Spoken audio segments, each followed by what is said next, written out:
In this standard, we are going to have to graph parabolas that are not going to be staying with their vertex on that y-axis. Instead, we are going to have to figure out the axis of symmetry using the formula listed on your page, and then use our axis of symmetry to find the rest of our vertex. Your vertex is what will end up informing how to create your table. So each of these steps kind of build on each other, so it's important that you master each one before moving on to the next one. So here's our equation for the axis of symmetry, and we know that our standard form of our quadratic is ax squared plus bx plus c. That's where the a and the b will come from. So this quadratic function, it's already graphed to the right of us.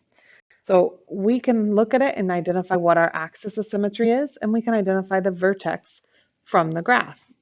Our axis of symmetry is this dashed line that goes all the way through our vertex, and that line is at x equals 2. So our axis of symmetry would be x equals 2. Very important that you put the x equals part, because if you just put the 2, that doesn't tell me that it's a line. So x equals 2.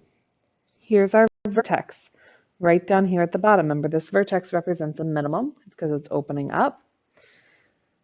And our vertex is at 2, shares the same x value, and -6. Now, what if we didn't actually have a graph there? Could we use an equation to figure out the axis of symmetry and then the vertex? Yes, that's where this equation comes into play, because remember, we are going to be the ones graphing this. We won't always have it listed there. But since I already have the graph here, I wanted you to be able to see the connection, that you can get the same values from using your formula. So for the axis of symmetry, I need to know what does A equal, and I need to know what does B equal. And remember, we go back to that equation that's listed and find A and B. We don't necessarily need C in this case. Here, I'll make these colorful for you so that we can keep track of where those numbers came from. We'll say our A is orange, and we'll put our B as marine. So we don't need C, but we can list A and we can list B. A is the number in front of the x squared, so it's 1. B is the number in front of the x, -4. So when I go to put it into my formula, the formula starts with a negative no matter what. So it's x equals a negative. And then we write our B over 2 times our A value. And now we simplify. -4 really gives me a +4, and 2 times 1 is 2. So my axis of symmetry is x equals 4 divided by 2, which is 2. And that's what we got when we looked at the graph as well. It's been confirmed by the formula. Now, how on earth did they come up with -6? Well, it flat out tells you that x is equal to -2. So remember, when we're doing our tables and we have an x value, we take that x value and we plug it in to find out the y. So I'm going to take my equation and I'm going to replace each of the x's. X appears more than once, here and here. I'm going to replace each of those x's with a 2. So I have 2, remember to put it in parentheses, squared minus 4 times, here's another x, 2 minus 2. So 2 squared is 4, and we can do that in our calculator. 4 times 2 is 8. Move that up just a little bit for you. 4 minus 8 is -4. And -4 minus 2 is -6. Hey, that number looks familiar. That's what we got for our vertex up here. We had a 2 for the x and -6 for the y.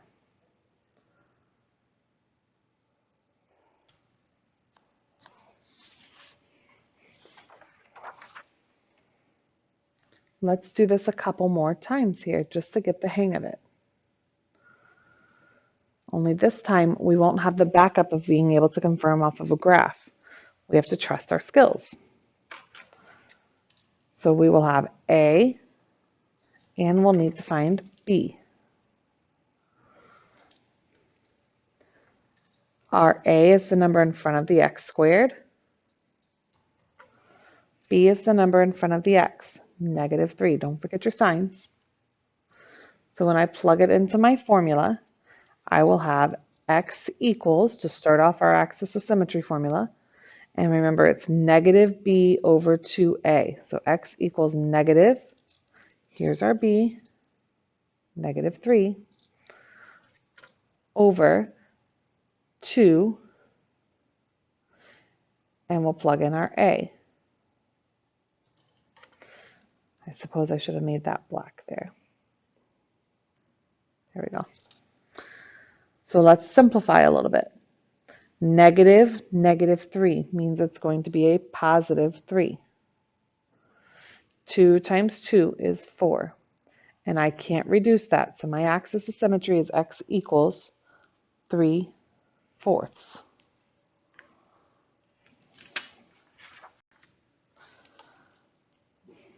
That 3/4 is what's going to go in and plug in for x. So here's our x, 2 of them again up here. So we'll have 2 times 3/4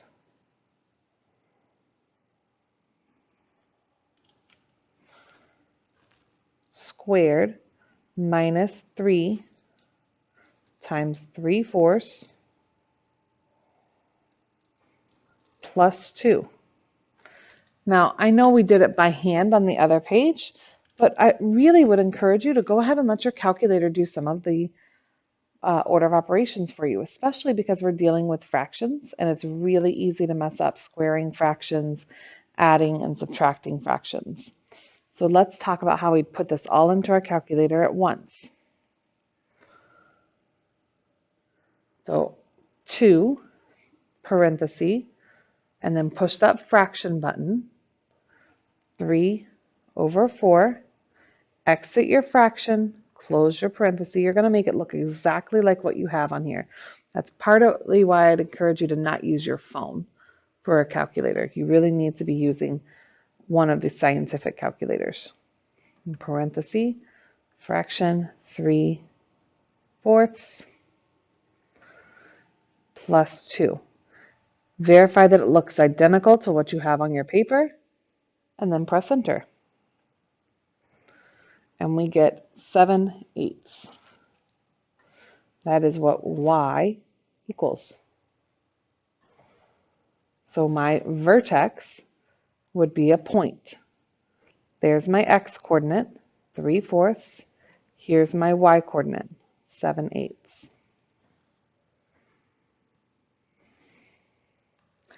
Number 2.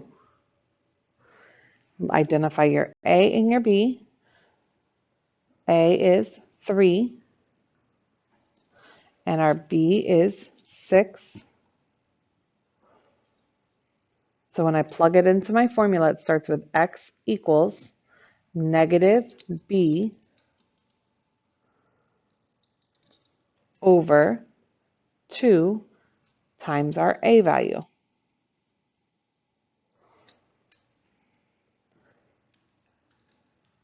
So -6 over 2 times 3 is 6. And I can reduce that. -6 over 6 is really just -1. So my axis of symmetry is x equals -1. Make sure you're writing it like that because it is a line. We're going to plug -1 in for each of the x's. So 3 times -1 in parentheses squared plus 6 times -1 again minus 1. We're going to type that into our calculator, make our calculator do all of the order of operations. So 3 parentheses -1 close your parentheses, squared plus 6 times -1 minus 1. Make sure it looks identical to what you have on your paper and press enter. We get -4. Remember, that's our y value. So my vertex is -1, -4. Let's do it again.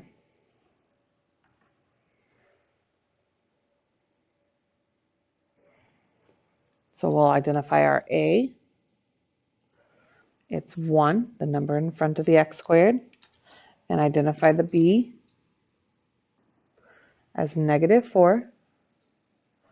So my formula is going to be x equals negative, and then plug in your B, -4, over 2 times A.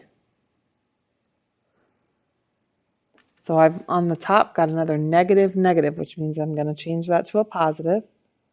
And 2 times 1 is just 2. I can reduce that. So x equals 4 over 2, which is 2. That is going to be what I replace each of my x's with. So I'll plug in 2 in parentheses squared minus 4 times 2 again, plus 4. Now you can do it by hand if you'd like, but I really encourage you to let your calculator do the work.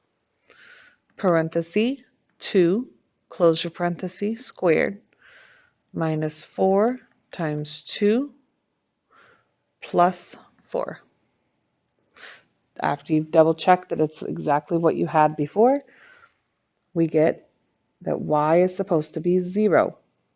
So my vertex as a point has an x value first, 2, and then the y value, 0.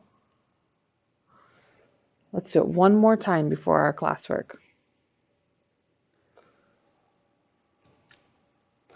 Our A value in this case is equal to 4. Our B value is 4 as well. So my formula will look like this. X equals negative our B value over 2 times our A value.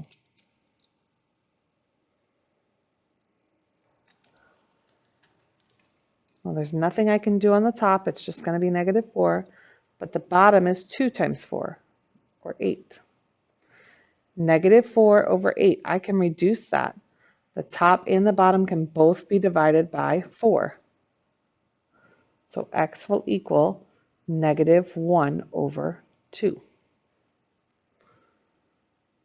Let's plug that into our equation for each of the x's.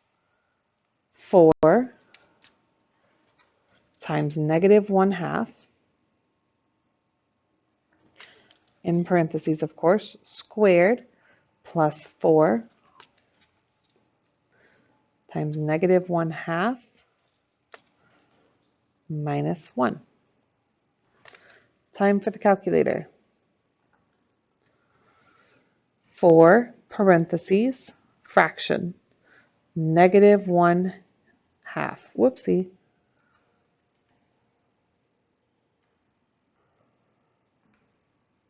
Squared, plus 4 times -1/2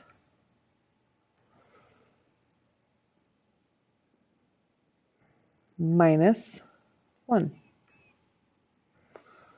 Whoopsie, I forgot my parenthesis.